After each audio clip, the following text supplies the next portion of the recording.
Welcome out to another episode of It's All Been Tricked Before. This time, Duet. Yeah. I'm not going to tell you how much we like this one because, I don't know, maybe we hate it.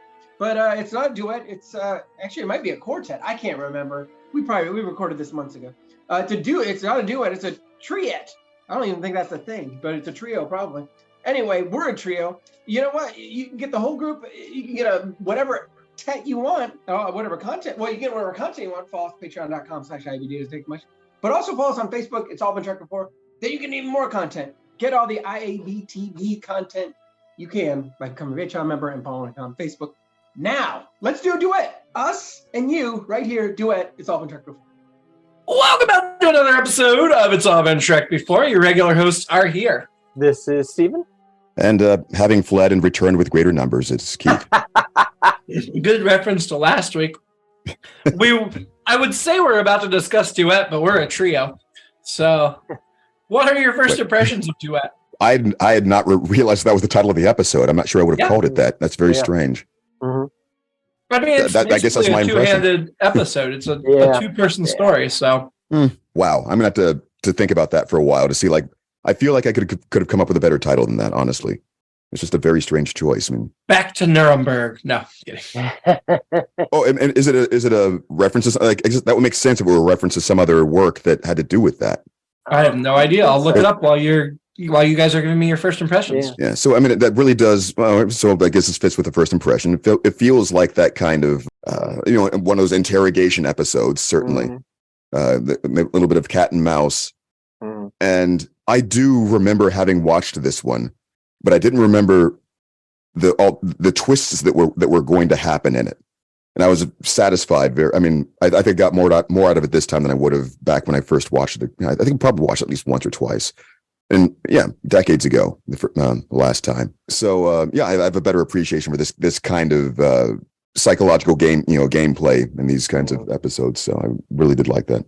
Yeah, I mean, right away I was like, well, okay, there's some obvious Earth parallels here, and I just thought it was going to be very rote and just like, okay, we're going to drive home. That this is very much like the Nazi guards are in the I can't remember the plumber or the butcher that lived in Cleveland, the Nazi guard for years. I feel like they got him around this time. I should have researched that. But regardless, I loved the way that it kept changing to the point that, like, when I went to do my research today, I'm like, why are they saying this actor played Guldar Heel? I'm like, oh no. Other guy. And I was like, nope, that's right. He ended up being Maritza.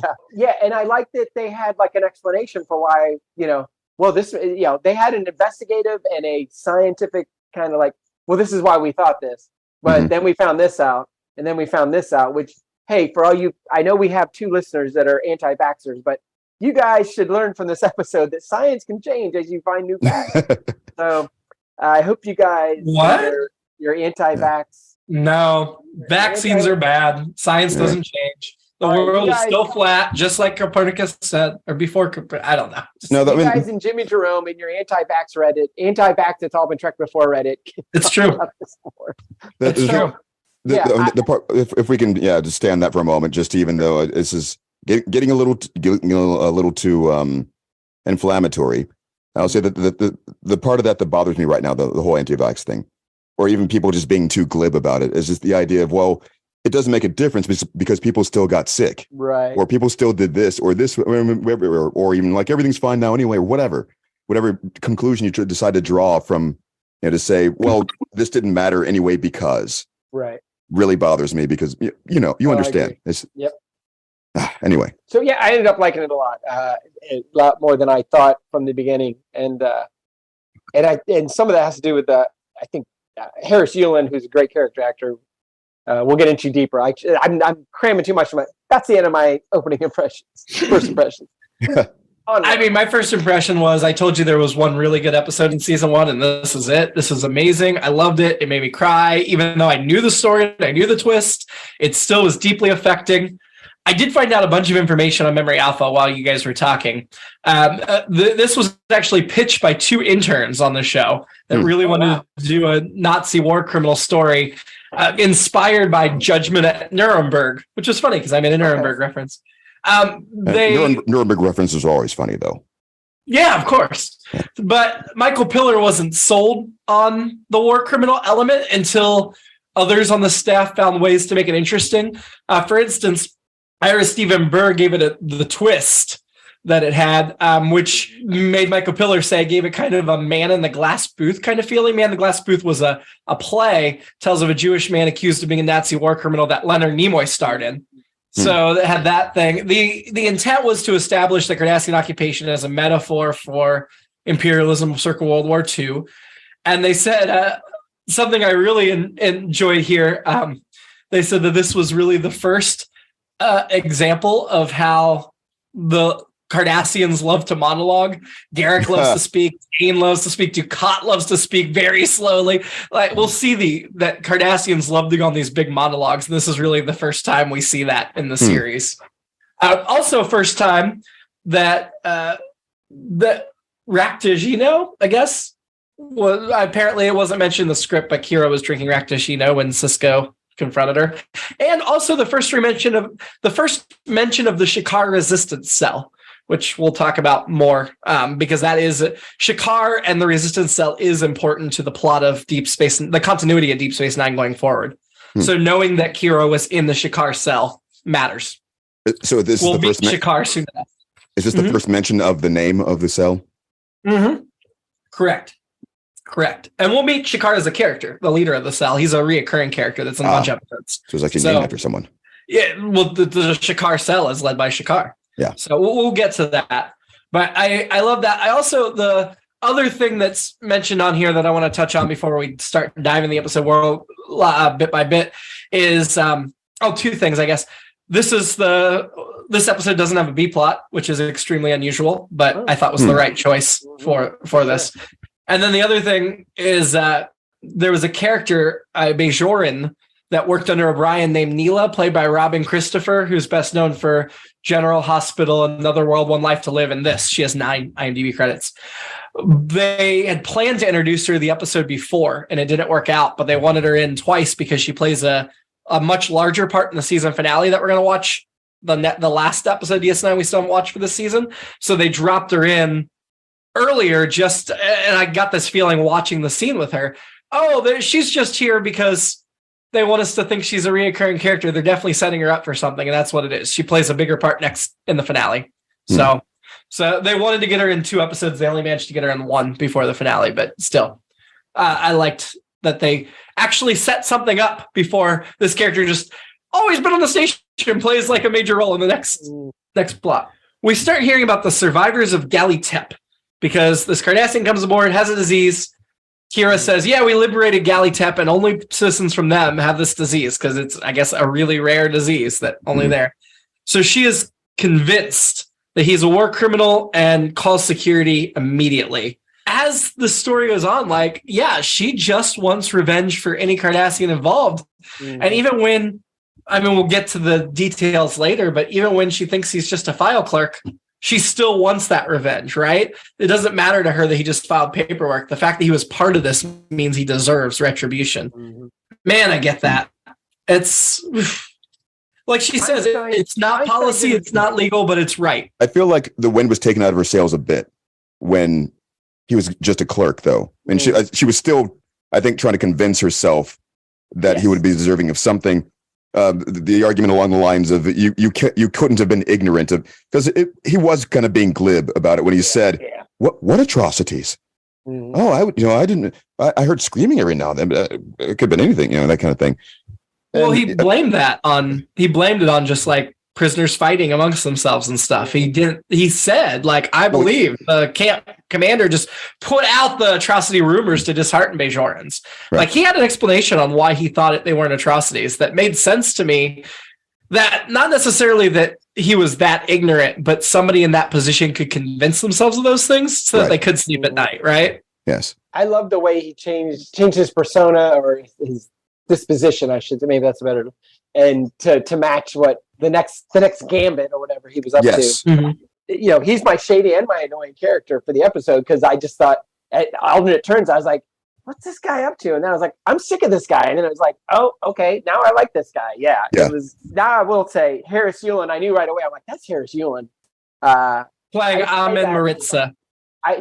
What I should say is I know that actor, and then later I'm like, of course I know Harry Sheeran. Scarface, he was in that, among many other things.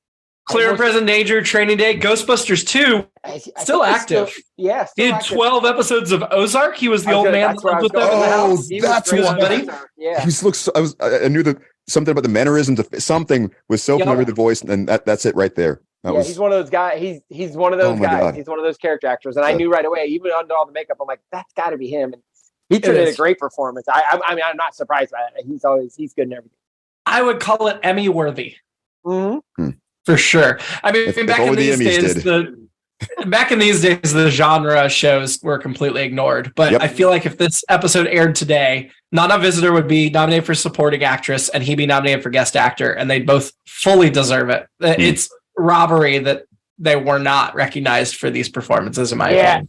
And by the time this airs, the Oscars will have changed as well to include just all Marvel movies and things like that. Right at the end, but I definitely got something caught in my throat when Nana Visitor was losing her stuff at the end. I shouldn't say losing her stuff, but getting into it. She was great. I mean, from the beginning, to jump back at the very beginning, her grief when she's describing the labor camp, the rapes, the torture, you understand why she thinks he deserves something, right? Mm-hmm. Like, even if he is just a file clerk. Well, and it made me think of when we talked about, speaking of Tasha Yar, 2 straight weeks of Tasha Yar references. When she talked about her rape plan, Tasha Yar, I know it's been a while. I was doing the Steven joke. But she would talk about the rape camps or whatever on her planet. It was like the rape gangs, rape gangs, but the way Nana Visitor delivers it and the way Kira talks about it, I feel like so far this is like it's like one of the darkest moments in Trek. Like, just like, oh man, this is. What happened to my fun sci-fi show? Which I know it's not always fun by any means. That's why we love it. But this is scratching the surface of where DS9 will go. We're going to get into a lot of these dark things, so get used to it. I would say. No, I'm okay with it. Oh, it's wonderful. It's part of why I love the series. Now, this episode is one of the things I had in my mind when I really loved that episode we watched a couple months ago, where Kira was talking to the survivor that wouldn't give up his home on the moon. Right. Mm. Do you two appreciate that episode anymore, having gotten this episode now and gotten some more insight into what they went through? It helps a little bit, but not. I think I still have the same misgivings about what they were trying to do with it. It made me think, oh, this is how you do it with her and an old man. Right. Okay. Yeah, one obstinate person digging in for something that shouldn't really have anything to do with any of the other things. Mm-hmm. I have a hard time getting on board with that. And I think I think more of what made that episode you're referring to good was Kira herself having to go through the journey of trying to understand those things. That's, I think, what helped here too, especially the way things turned out. You know, the journey that she went on. The part that really where she really started to understand that the truth really did matter to her. There was just little conversations would pop up occasionally where people would mention what it would mean to actually, or what would actually constitute vengeance for something like that. Mm-hmm. And it wouldn't really be satisfying just to. I'm distracting myself because there's like several aspects to that. First, what sort of punishment? Let's say this was the worst possible person. He says you can only kill me once. You keep piling on all these things. Oh, you're going to be in really big trouble if blah blah blah. Yeah, I'm going to be executed. Period. That's it. Yeah. What if it were just a clerk or somebody who hadn't really done anything? Would killing that person make her feel any better? If it were complete misunderstanding, it was just a Cardassian civilian, would that make her feel any better? Some other more radical people on the station.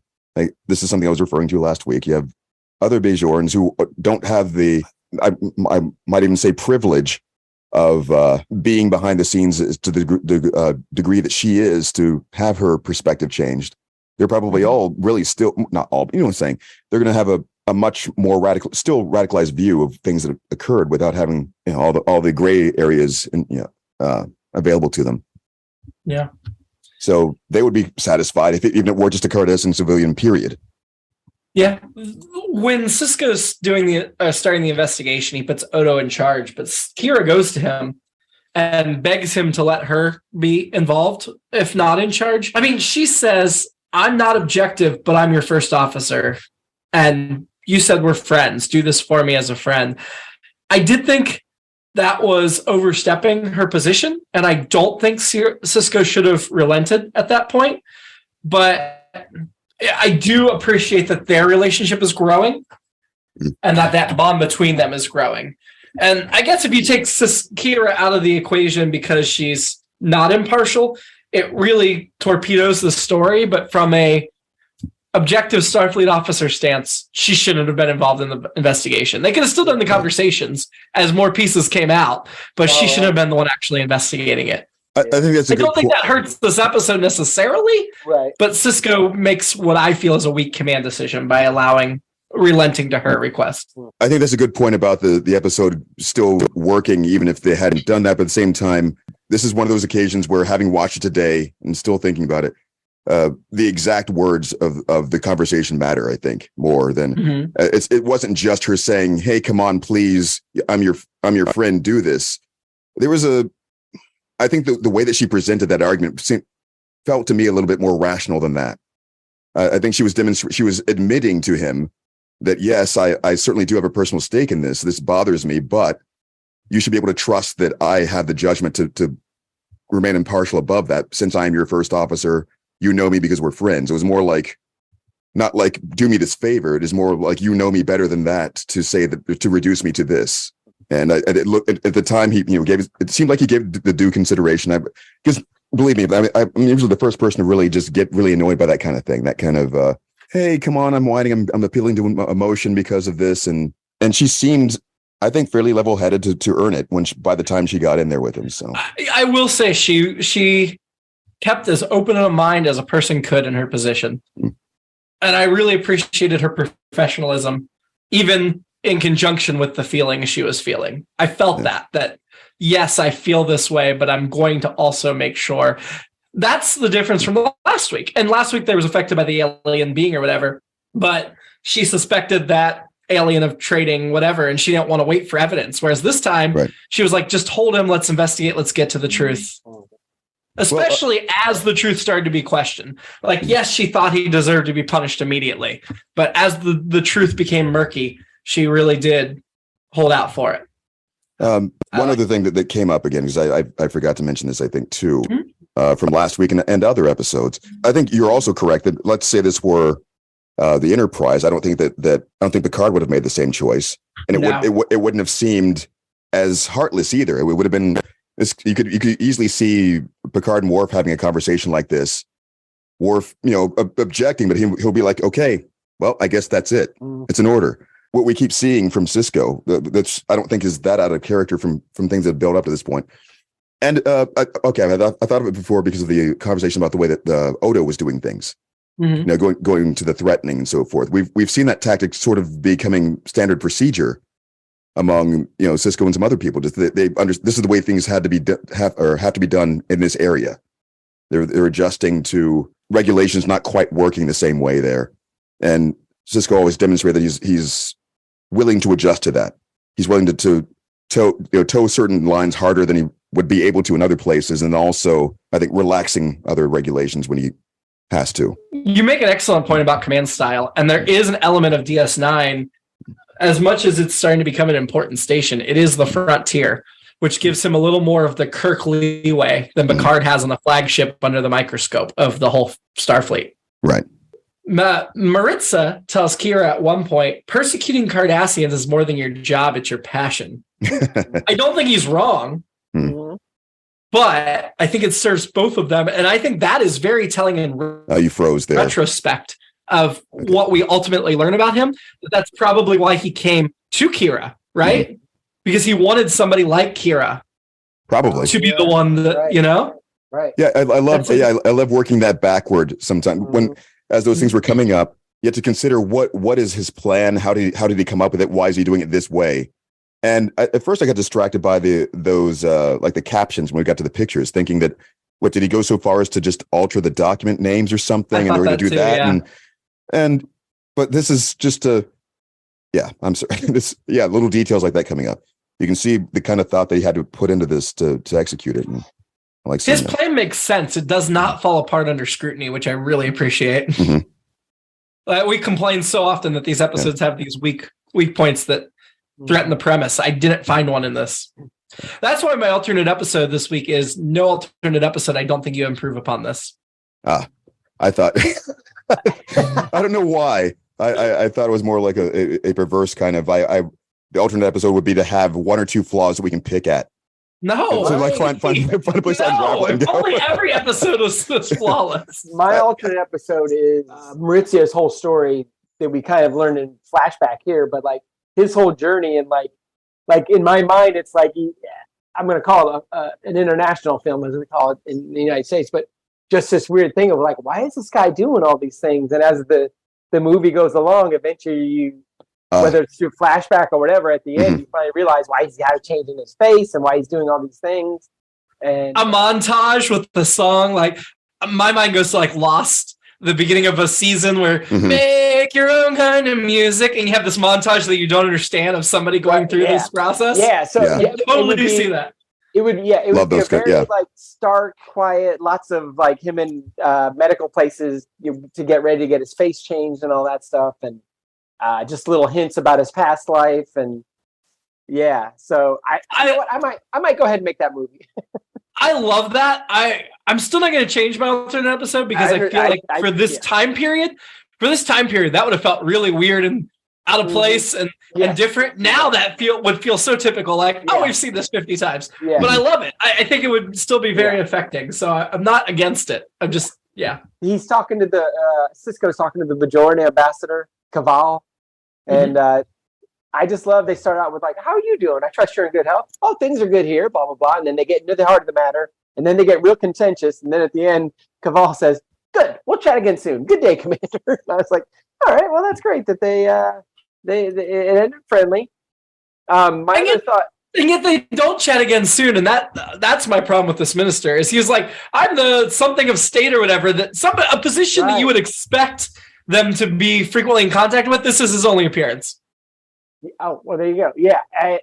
Well, my other thing with that was, and I don't think I mentioned this before, maybe I have, but I feel like, you know what? I might be Orville's kind of Star Trek adjacent. Sure. We're going to cover this podcast as if it were Trek. A lot of calls end with like, all right, well, like this one. He's like, good day, Commander. He doesn't move, so nothing's done. Like, it isn't even like, in theory, you could see me. I guess my keyboard was down here and I was talking to you, I could take care of it, but I never get that impression that that's what's happening. You know, I guess I just proved my point for you Patreon viewers that, I could be typing anything right now. You wouldn't know. So, you know what? Strike that from the record. I mean, any one of us or all of us could be bottomless at this moment with our genitals just hanging out. Although to that point, it kind of goes back to the... I could be topless right now, in fact. I don't think it was Seinfeld, but he kind of talked about it. I think Seinfeld talked about it with the cordless phones, that you don't get that satisfying, and same with cell phones. Oh, the slamming. Satisfying, slamming, hanging up on somebody. Although I will say, I've found my path to finding satisfaction in hitting the hang up button. So it's not the same. on your cell phone? But it's not the same as slamming that phone down the receiver and you know them hearing that. Still, there is satisfaction. Like if you cut them off in mid-sentence, they don't know when they got cut off. But usually then there's a call right back, and then there's the satisfaction of I'm not picking this up because I know who you are. Well, the problem is that the dial tone thing never worked in real life, as far as I know. I mean, that was always just like a movie or a TV gimmick where for the dramatic effect of them hearing that dial tone immediately after somebody hangs up. Oh yeah, because you always just like you might hear like a slight click or something. Yeah, in the 80s, and they call, did you hang up on me? Yeah, they had to call back to actually. There's a great line, in my opinion, where Maurizio, when Kira's starting to go down the road with him about the lying, with that he's not the file clerk, he's the gall, and he's, I'll try to make my lies more opaque. Yes, you said your lies are so obvious. I mean, that's when he's really hamming it up and leaning into the gall persona, which is, I mean, again, in retrospect, you can see that he wants to be the villain. So it's not overacting in a cheesy way. It's playing into the stereotype of what he's trying to be. Well, I was like, man, this guy. Sorry, Chief. That was actually before they knew who he was or thought they knew who he was. Right. This was more. This was just the proof of we know definitely. Yeah, we know definitely this is what it is. We know you had to have been there. Well, when he said he'd never been to Bajor. Guess so. You're right. Got to make more opaque, and I just Well, and somewhere in there is where I was like, because I have to tie it back to the original series, Conscience of the King, where we had Kodos who had evaded capture and everything, and everyone that knew he was Kodos the Executioner or whatever, they kept dying, and he's like, I had nothing to do with this, but it was his daughter that was propping him up. And then at the end, Kodos is like, well, he's like, I had to make tough decisions, but he was also like, you know what? Similar to Maurizia, or Maurizia, he was like, you know what? You got me. He's like, I did these. Please just end this. Let's be done with this. I've been running for too long. I've been doing this for too long. But although he did run for a long time, but not long enough that Kirk didn't recognize him and stuff. Right.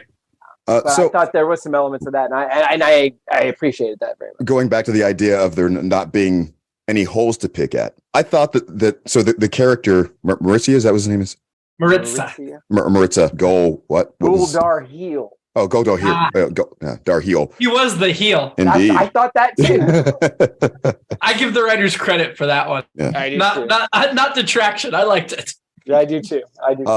I thought that he came up with a convincing portrayal of this other character as well, in the sense that, let's say that this, he were this person, he would have been still lying reflexively to fly under the radar to get wherever he's going. And then once he realizes he's caught, why not? He doesn't care. This is a monstrous person who must have come to terms with a lot. I mean, given the things that he is alleged to have done, or from this, and I think we can pretty safely say he probably was guilty. My point, but just the reputation alone, somebody who would do these things, somebody who was ordering people to do the things he was doing, would probably revel and be able to talk about things like that.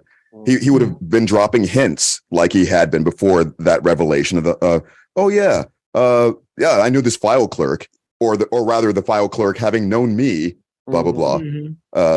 Or no, other way around. I'm sorry. When he was quote unquote pretending to be the file clerk, making references to quotes that Darheel had made, and in admiration and saying, "Oh yeah, he was great. He did this and that."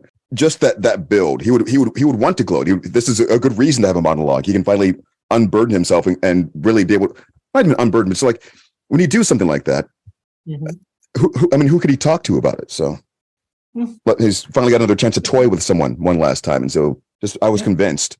Anyway, I did remember he wasn't really the Gaul, but I thought he sold it very well. I mean, I totally believed in it. So I was, I was like, oh, okay, that isn't. Oh man, this is. And then wait, what? No, wow. Yeah. But to be fair, if this episode just had the twist of him being the Gaul, and it did not have the second twist of him not being the Gaul, it would not be half as powerful, right?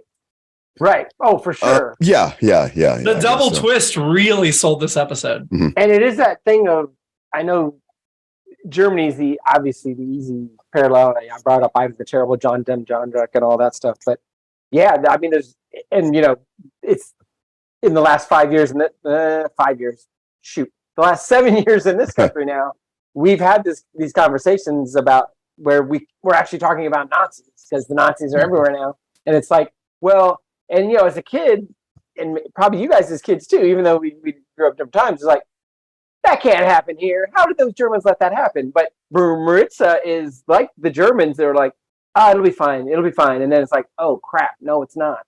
And that's where we're kind of living now. And I salute everyone that's fighting the good fight out there. The good kind of salute. Yes. Yeah. Exactly. Exactly. Exactly. So it's a bummer that how relevant this episode is right now. Yep. Yeah. It's about how relevant lots of things end up being when you go back to history and start really examining it. Just those who forget history write inferior episodes of television. On that subject, I want to go back to something because not in this episode, but just within, I don't know if I would call it recent memory, but I remember being on message boards, early 2000s or so, somewhere around there. And it was still this common thing where people get outraged. It was like an automatic failure in debate if you compare someone to Hitler, essentially. Yeah. And just, it was frustrating to me at the time too, because sometimes you can actually, I mean, even back then, you could look at things that were happening and say, no, this is exactly like this thing that was happening over there. You can't just disqualify this argument because it makes you uncomfortable, or it sounds like you're trying to use shock value, because it's true. And a lot of people did try to use shock value, but you're correct that it wasn't always for that reason. Yeah. So Cisco calls Cardassia to try to verify some information, and he reaches Gold Ducat. Did you remember Ducat, Steven? Yes, I did. Yeah. You'd only seen him in one episode previously, but I guess I made kind of a big deal about it. So he's so much fun. Yeah. Well, he is, but and the whole conversation they had was wonderful, where Cisco's trying to pressure him for help, and he's just like, nope, I have no reason to help you. And then Cisco's like, yeah, you do. And he's like, okay, I'll give you the minimum. Ducat, this is his only the second episode he's in. In season 1, he's only in these 2 episodes. But in season 2, he's in 5 episodes. Season 3, he's in 3. 4, he's in 3. 5, he's in 6. 6, he's in 9. And 7, he's in 7. So he's in 33 episodes total, but it's definitely weighted towards the back end. There's probably some mathematical with a good flip in season 2. So we'll get lots of Ducat. If you like him, you're gonna love that we get lots of Ducat. If you don't like him, I'm sorry. I enjoy him. I mean, those last 2 seasons where he's in, or the last 3 seasons where he's in 6, 7, 9 episodes, it's almost like he's a member of the cast. Like he's there in like every 3rd episode. It's great. So was Cisco the first one to contact him? Well, I mean, About this issue? Yes, in this episode. I would assume so. In this episode, as far as we saw. Okay. Well, I mean, I'm saying because I believe Odo was the one who convinced him at the end. Oh. Yeah, Odo was definitely making some calls, but we didn't see Odo talk to Gold Ducat before Cisco did. Okay. Odo and Ducat, though, have a working relationship, which was hinted at in this episode. Not hinted at, it was said in this episode. Yes. And we will have flashback at some point that Odo was the security chief when Gold Ducat ran the station, too. Mm-hmm. And that really adds to Odo's backstory. And I thought that was such an interesting scene, the conversation between Odo and Ducat. Right. Because Ducat actually seems to miss Odo a little bit. Yeah. And just that whole, they have an understanding between themselves where I feel like Odo trusts what Ducat says a little more than Cisco would, but Odo also knows how to spot when Ducat's lying, I think. Right. And similarly, Ducat worked with Odo enough to know that Odo's going to be fair with whatever he sends him with. He's not going to play into Starfleet. Yep. So I think there was a good balance there of Odo was a good person to talk to Ducat to get information because Odo is somebody Ducat's familiar with and works with. Mm-hmm. But that also has bad implications for Odo, right? Because we were talking about a file clerk being culpable. Odo was the security chief on a Cardassian-run station. Yep. So how that will play into the Odo-Kira dynamic. I mean, right now, Kira's like, we trust each other. We've been buddies. But I think that will play in later. Interesting. Later stories. Yeah. So I don't know if this has been... Quark was also there when Ducat ran the station. Right. Dax and Kira's discussion. Is this just sexist writing? Is this just like, every time Beverly or Troy needs to talk to somebody about personal things, we put the 2 women together? Mm-hmm. That's what it felt like to me here, because they both develop relationships with other characters, but I don't think Dax and Kira have a lot of bonding time in later seasons. I feel like this was just 2 female characters. Let's put them together. Yeah, you're probably right. I mean, you were saying before, and I would agree. Like last week, that they haven't really nailed down Dax's character very well, or at least, Jadzia. I mean, I like what came out of that. It wasn't a bad scene. It just felt awkward in a bit. I don't feel like that's the dynamic the 2 of them have. On the Gul Darhill picture, when they're examining it, the zooming was really weird, wasn't it?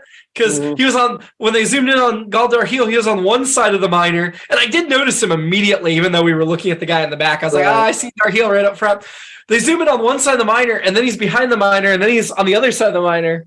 That's like around the corner zooming. I feel like it's one of those things that we didn't get into until like the Matrix of like, I know there's cameras now that can like a 3D picture, the panoramic thing and could do that. But so I give Star Trek credit here. Like they kind of anticipated that this will be possible later, but that would probably be the best interpretation of what happened there. But yeah, I would love to hear confirmation that there wasn't just an accident, but or them just lazily going, "Oh, let's do this for effect here," and then but. I loved that bit where Odo figured out how does he know Kira's backstory, whether he's the file clerk or the Gaul. Oh yeah, how does he know? That was so good because that was so key to unlocking the mystery. Again, that's some point that could have easily been a plot hole, and instead, like they used it as a good driving. Oh my god, that was so good. Yeah. Yes, beautiful. Let's give credit to the writers here because we haven't talked about them yet. The story is by Lisa Rich and Gian Kerrigan Fauci. I assume they're the interns that were referenced earlier. By the way, I might have mentioned this early. No to Fauci. Enough with this. You have your own Reddit. Him is anti-vaxxing. My contribution is going to be that if you anagram it, you'll still find DC Fontana in there somewhere. So Lisa and Jeannie or whatever, they wrote the teleplay for Move Along Home, which we already saw. Remember that stupid game? They were trapped in the game episode before they pitched this. And then they'll also write a season 7 episode of Next Gen, these two interns. So this was the second of their 3 episodes. So I think based on how bad Move Along Home was, we have to give real credit to the teleplay by Peter Allen Fields, who wrote 3 episodes of Next Gen, Half a Life in season 4, Cost of Living in the Inner Light in season 5. Inner Light, there we go. Good reference point. And then he'll write 10 episodes of DS9. He did write Dax in Progress before this one, which, like I just mentioned last week, I didn't care for Dax. Progress was fine. But then he's got some other episodes coming up. There's a Dax Klingon episode that's good. In the Pale Moonlight, my favorite episode is by Peter Allen Fields. So if he's got the Inner Light, Duet, and the Pale Moonlight, I feel like Peter Allen Fields deserves to be the top of the list up there with David Gerald and Harlan Ellison, if you ask me. Well above DC Fontana. Well above DC Fontana. It's all her machinations, though. Directed by James L. Conway. I don't know if we've talked about Conway before or not. I was looking to see if he had other Trek credits. I do not. Oh, he's primarily known as a producer. That's probably why I wasn't seeing Trek. I was looking at he did direct 4 episodes of Voyager, 7 of DS9, 5 of Star Trek Enterprise, and more recently an episode of the Orville.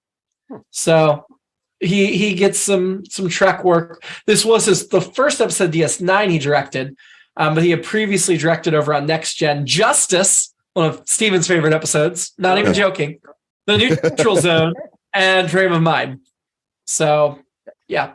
Quark is a bit cold with those survivors, where he's like, "Oh, that's so tragic." You almost think he's sympathetic, and he's like, "Do you think they'd want to gamble?" I love that line. I missed it. It's a good balance, right? Great laugh. It's a good example of who Quark is. Yeah, it's good. And I almost feel like that's a Holocaust illusion in the sense of like, how do we exploit this? But a lot funnier. Well, I'm trying to think. I know we've had some. Well, there's the producers, for example, is about. Is along those lines. But anyway, hilarious. Springtime for Hitler. Yeah.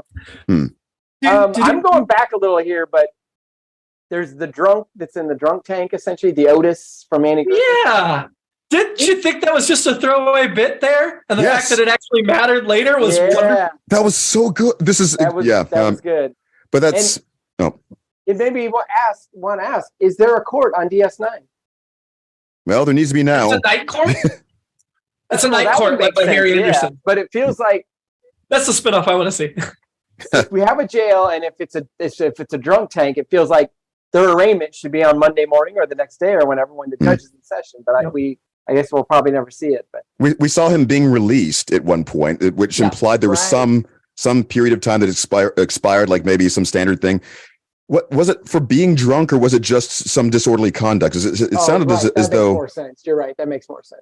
Wait, I mean, Odo put him in the drunk tank till he calmed down. Disorderly conduct or something else was connected. I guess public intoxication, however you want to. Well, yeah, Odo said something. I'm just saying because I'm trying to get the specifics, because Odo made some sort of reference to, that implied that he was some sort of like a usual suspect kind of character who was just always making trouble around the station. I thought he was supposed to be like Otis on Andy Griffith. No, I mean that's probably a good comparison too. It was probably some kind of. I think we're supposed to think that he's just some sort of harmless drunk anyway. Oh, Odo says, "Try to stay out of trouble for a day or two, will you?" Yeah. And then he says, "Oh, let me know when you hang the Cardassian." Right. Yeah. And it just that kind of just running his mouth was what I thought. Right. Yeah. Couple things about that. One, just to not necessarily gloat, but this is kind of what I was thinking of when I was saying that they're just Bajorans all over the station who probably feel that way in some form or another. Some of them probably are still, on the staff or whatever reason they're there because of some things that have happened to me recently, or just in general. We've seen what the climate is like out there politically, the way things have been. We keep referring to a lot of things that have happened, but it's just you get to a certain point and you just don't know what people are capable of after a certain. When they've been stirred up to a certain degree of righteous indignation or whatever else. We go through those waves of I guess peacetime that we're sort of coming out of, and you can't just blow off those kinds of threats as readily anymore because we've seen what people are ready or willing to do. They're just previously unthinkable. So, Darhiel, when he's trying to get Kira all fired up, says, "What you call genocide, I call a day's work." Oh, love it. That line hurt. I guess I just reached that point of detachment. Watching some of these things like that, I see where the conceit of what they're doing is like a good Hannibal Lecter kind of. I love those kinds of barbs they're just kind of thrown around there. Yeah. But yes, I mean I will say that there's a big difference between a war criminal and a Hannibal Lecter type through motivation, which does when I stop to think about it, that is considerably more disturbing to have a character saying things like that. But I just kind of I guess I put that aside and just focused on the repartee and everything, which, as we've said many times, very enjoyable.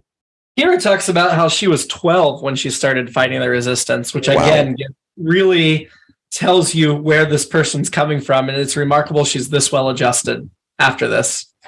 How old is she supposed to be now? 20 something or what? I would guess late 20s, early 30s. That's my guess. I couldn't say for sure. I mean, you definitely got the point where Darhiel was trying to, or Maritza was trying to provoke Kira. So that you knew there was something else there, that he wouldn't say the things he was saying unless he was trying to get her fired up. When he talks about cowering under the bed and weeping like a woman, first of all, sexist, but second of all, wow. He's a Cardassian. The pain and grief and the shame he feels for being there and not doing anything. My capstone class in college, because we needed to pick something, was trying to get into the psyche of the average German citizen that fought for that was served the Nazis, like in Germany during Nazi, but not like the Nazi soldiers, just the average citizen that participated. And this file clerk just speaks to that same mindset, like you said, about like, oh, it's that putting the frog in the pot and slowly bringing it to a boil, and then it's too late. And then at the end, when she tries to let him go, he's like, I have to be punished. We all have to be punished. It's the only way. Cardassia will only survive if it stands before Bajoran and admits the truth. Cardassia has to admit its guilt. And that is just so strong and so powerful there.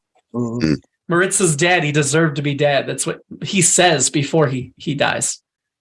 I forgot. I'd actually forgotten about the justification for why he was going through it.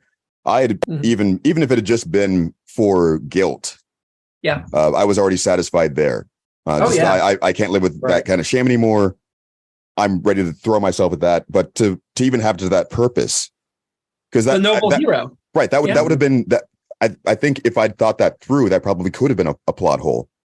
Like, why would he go to that trouble to kill himself? But it's for the exposure. I mean, changing his face, the whole thing for the publicity.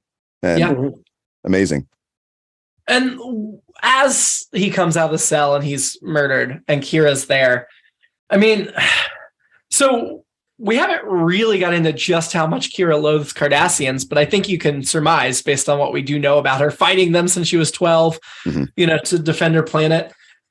She actually calls him a good man and says Cardassians only going to get forward if they have people like you there. Yes. That is, I mean, for that to break through to Kira, I don't necessarily that he has to be such a noble hero as he is to break through to Kira, but that is a major step in Kira's journey that will take 7 years to go through. I mean, even in season 7, we're dealing with Kira's feelings towards the Cardassians. And I love that her arc is this, of where she starts and where she builds to. This is just such an important step. And then when the drunk assassinates him and he's like, he's Cardassian, that's reason enough. And she says, no, he isn't. This is, as much as I love Maritza in this episode, that growth arc for Kira again, bringing her to a point where she can say that's not enough of a reason. Because the beginning of the episode, that would have been enough of a reason for her. I think Maritza's the first Cardassian she seems to have encountered that makes her think about her positions. And we talked about our contemporaries would think a little more about their own positions. We talked about the episode with Brian Keith because I can't remember the name of the episode, and I didn't, when she was upset with him and all that at the end. You did a good job of trying to sell me on it, Jimmy. You got me a lot closer than I was, but this one I was sold. I was like, I feel like this arc is earned for sure. Yeah, and I felt like now I've actually fully been brought into the Bajoran Cardassian conflict at this point. And all the nuances of it. So I think this kind of, stamped it for me. Well, and I will say there's a line I didn't mention here, but where she basically says it's a war crime. And he's like, if only there was a war. There wasn't a war. Right. Bajor just surrendered because Cardassians occupied it for 50 years. And there was a rebellion, but they easily conquered the Bajorans. And I think that's important to note, too, that they came in, just steamrolled the planet and took it over. And in that sense, it's almost more of an allegory about the Eastern Bloc, your Romania, your Poland, all those places that were just opening up and getting freed at this time from Soviet rule. So that makes a lot of sense too. Well, Bajor was a deeply spiritual and artistic culture. They weren't a warlike culture, so they were not prepared for an invasion. It's rough. Peace loving. It's at the very end. It's when Kanan kills our guy, Maritza. It looked like two scenes, but one was, you guys I think are familiar with the Oswald and Ruby thing, but Ruby kills Oswald. And, there's all these cops holding on to Oswald as Ruby steps forward, and none of them, in the picture, you see them all moving away. And in this, it wasn't specifically that, but it's like, after the fact, Odo grabs Kanan, but it's like, you were right there. You didn't see this. I mean, not to blame Odo or whatever, but I thought it was supposed to be kind of representative of that. And then when it pulls back and everyone's gathering around like this is a tragedy and everything, that reminded me of the end of Pick Your West Side Story. But it reminded me of which I say both those in a good way. I thought they were good. They were accurate. Let's get to the rankings of this hilarious episode. Nuremberg reference or something. Because those always kill, Oh yeah. Who's your shady character this week? It's got to be Maritza, right? Yeah, Goldar. I suppose so. Maritza. Goldar heel Maritza. Maritza may have been shady for a good reason, but he was still shady. He was still lying through most of the episode. Yeah.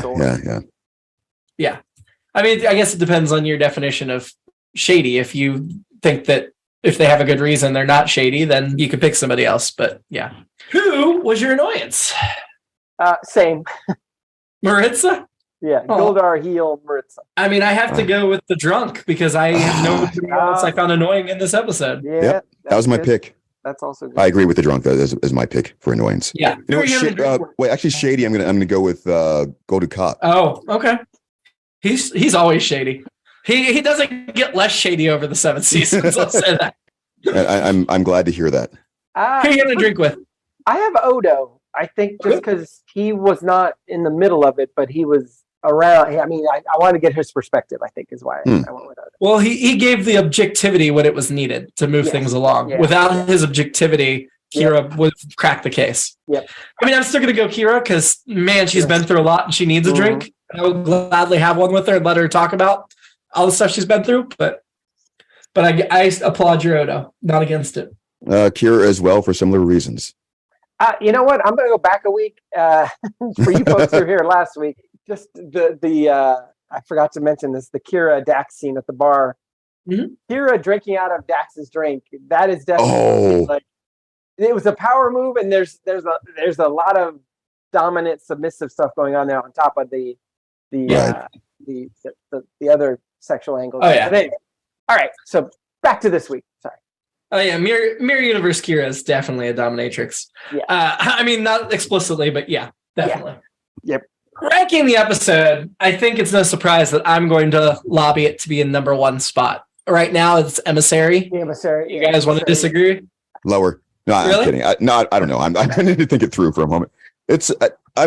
I was inclined to do the same, and I'm trying to piece through whether this is just reeling from, again, the recency bias kind of effect. I mean, last time I watched the first season complete through was like 18 years ago, and I still knew that this would be the best episode of the season.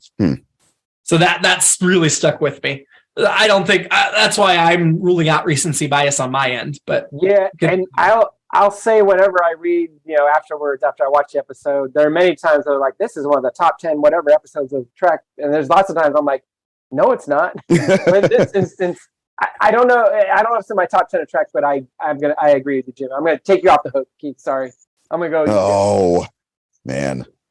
Well, we still want to know if Keith agrees with us or not. Yeah, we do. That's true. I guess I do because I have to. So no, I'm just. It's not going to change our podcast rank, but for you can personally disagree. We've all done it plenty of times. Yeah, that's what we want the people at home to believe, that I am able to do that. But no, this is life under our Cardassian dictatorship, Keith. You have to agree with us if you know what's good for you. I think I'm there. My reasoning would be simply because it's almost a little unfair for like a competition, because the characters are more established by this point. The acting is is so much better than it was starting off at the beginning of the season. So even if you had like a dead even match of some sort, that would probably push it over. The reason why I would. But Emissary stayed number 1 until this point, when we're already at the penultimate episode. Right. So if you want to argue about like, once characters are established, it's easier to top the pilot. I think it's still tough to top the pilot. Correct. I don't remember where No Man Has Gone Before finished in our first season, but I feel like, and it might have just been me pushing it towards the top, but that was the second pilot. I thought it finished pretty high. Yeah, I guess it could also be argued that the pilot, the Cage and the Menagerie finished very high for it. Yeah. I was going to say that I guess that would also be an argument that you would have to have a strong pilot to get the series made, so they had to really come at it heavy. And my other typical thing usually is, it didn't feel like as much was going on in this one as you would have for like an Emissary with all the moving parts and locations and aliens and so forth. But this was such a strong storytelling thing that just those twists. I love it. They serve purposes too, and that's for every shock. time I was like, we're into this trope, we're into that trope. I'm with you, Keith. And I do think you bring up a good point, Keith, now that I think about it, which is original Trek kind of had an open canvas. So they could start with these stories that now might seem like tropes, whereas Deep Space Nine was like, all right, this is another Star Trek, so it came in with those. Those were more. They didn't have as clear a space to me. So maybe that's actually a good point. That I'm not sure. It's hard to jump off. In some ways, I think it's harder to jump off with as much quality. Harder for which? I'm not sure I follow. So Deep Space Nine. So like the original Star Trek, they brought in these sci-fi writers, and they had these concepts that really hadn't. If you were a sci-fi nerd and you read books or whatever, or you saw Forbidden Planet, yeah, you knew them. But they were able to get these writers and use those kinds of concepts. For a first time, it's like, oh wow, this is groundbreaking and amazing.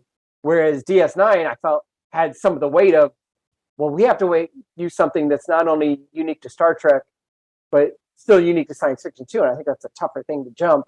And so I think maybe the character development is that, but then again, Emissary was number 1 until then, which may speak to the rest of the season also.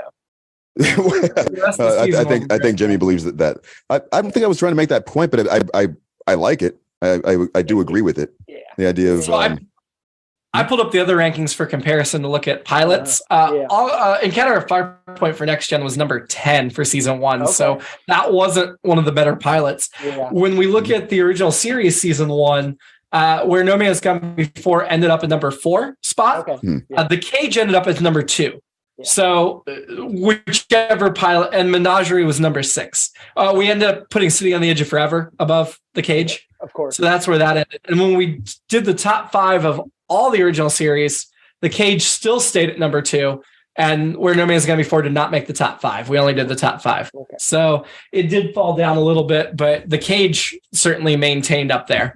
Well, I don't think Emissary is going to be in our top 5 DS9 episodes. I don't think there's any way. I don't think it even makes top 10 DS9 episodes. Whereas Duet, I don't know if Duet will make the top 5 DS9 episodes, but I think it'll definitely make the top 10. There's a lot of really, really good episodes we haven't watched yet. So, well, and Keith, when you mentioned that like it was later in the season they developed the characters, I immediately thought of Sit Down and Judge Forever, which is very late in season 1.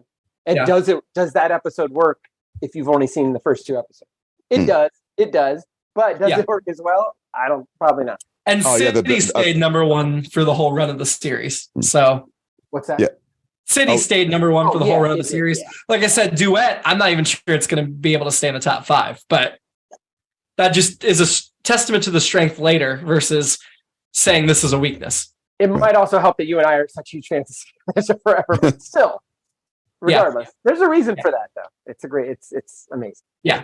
Yeah, I was going to say that yes, the build thing. Yeah, I think that's much of where I was headed with what I was saying before. The idea that this episode had to stand on the shoulders of a lot of other things, even if you didn't like the things that came before in this. In this season, it still had the advantage of having that foundation. I would say maybe it's you put something about World War II and Nazis in an episode, it's going to be good. But then I remembered Patterns of Force, which was not. Yeah. Well, no, like literal World War II stuff at this point is I'm fine with never seeing anything about it again. Yes. If you do something good with the framework of or at least the concept, you're making a little nod to this is what things are like.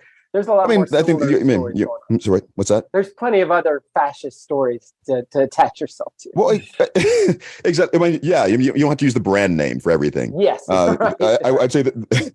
There are plenty of other atrocities World War II. that work just for sure. That played out the same way. Mm-hmm. That don't have the same kind of baggage or I would say risk of glorification at this point, which I think is going to hit a lot of people. Yeah. I've seen it happening too, just hitting people the wrong way, and again, especially with today's climate, it's just so hard to even talk about issues like these because of the people who you say. Well, surely everybody agrees with F Hitler. Why wouldn't they? Right. Yeah. And you're actually like giving them some kind of like fantasy porn or something. Growing up where me and my brother did, we know there were people that were like, no, that's not cool. Hitler's cool. But they didn't say it, but they did. So we only have 1 episode of DS9 left in this season, but we're not covering that next. First, we're going to go back to Next Gen and finish out its final 2 episodes. Oh. So next week, Timescape.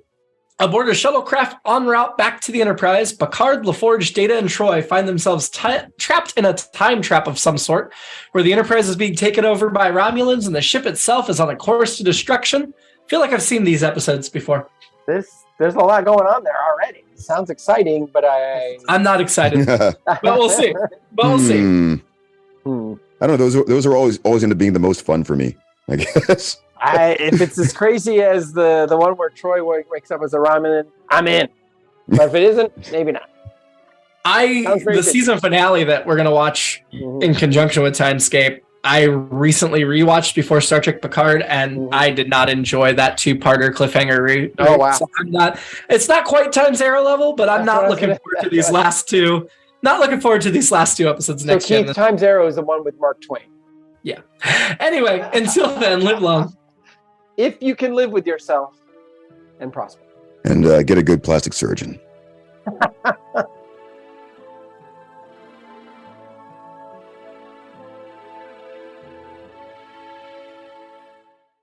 It's All Been Done presents Who's Got the Time?